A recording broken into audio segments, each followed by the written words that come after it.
सद्गुरुवे नमः। जिज्ञासुओं का अनेक समाधान, अनेक प्रश्नों का अनेक समाधान। वासना की उत्पत्ति कहाँ से होती है? वासना की उत्पत्ति मन से होती है। सुषुप्ति की अवस्था में वासना क्यों नहीं होती है? सुषुप्ति की अवस्था में जीव हृदय में रहता है और वहाँ जीव के साथ मन नहीं रहता है। यही कारण है कि सुषुप्ति की अवस्था में वासना नहीं होती है। वासना कितने प्रकार की होती है? वासना दो प्रकार की होती है, एक शुद्ध वासना और दूसरा मलिन वासना। शुद्ध वासना मोक्ष की ओर और दूसरी मलिन वासना आवागमन की ओर ले जाने वाली है। तीर्थों में जाने या अनेक प्रकार के व्रत आदि करने से मलिन वासना का नाश होता है। इसका नाश एक परमात्मा की भक्ति करने से हो सकता है। वासना की उत्पत्ति का कहाँ से होती है? वासना की उत्पत्ति मन से होती है। जीव कब से वासना के चक्कर में पड़ गया है? समाधान, जीव जब से सृष्टि के अंदर आ गया है तब से वासना के चक्कर में पड़ गया है। वासना के रहते जीव का कल्याण हो सकता है या नहीं? समाधान, वासना के रहने से जीव का कल्याण नहीं हो सकता है।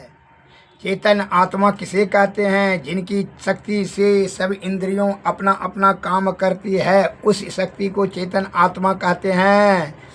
जिज्ञासु, इंद्रिय कितने और इस सबसे प्रधान इंद्रियों में क्या है? समाधान, इंद्रियां 14 है। 5 कर्म इंद्रियां, 5 हाथ पैर मुंह लिंग गुदा, 5 ज्ञान इंद्रियां आँख कान नाक जीव त्वचा और 4 अंतःकरण इंद्रियां मन बुद्धि चित्त और अहंकार। इन 14 में प्रधान मन है। मन का काम संकल्प विकल्प करना है। जिज्ञासु, बुद्धि चित्त और अहंकार के काम क्या है और ये किसकी शक्ति मिलने से काम करते हैं?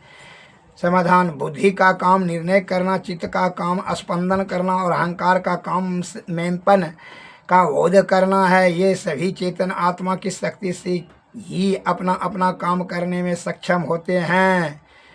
समास रूप में आकाश कितने हैं? समास रूप में आकाश 5 हैं। आकाश, पराकाश, महाकाश, सूर्याकाश और परमा आकाश।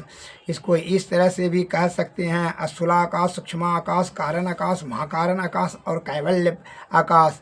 मंडल ब्रह्मणो उपनिषद में इसकी पहचान इस प्रकार कराई है। आकाश जो बाहर और अंदर अंधकारमय हो, पराकाश जो बाहर और अंदर कालाग्नि के समान हो, महाकाश जो बाहर और अंदर अपरिमित तेज के समान तत्व हो, सूर्य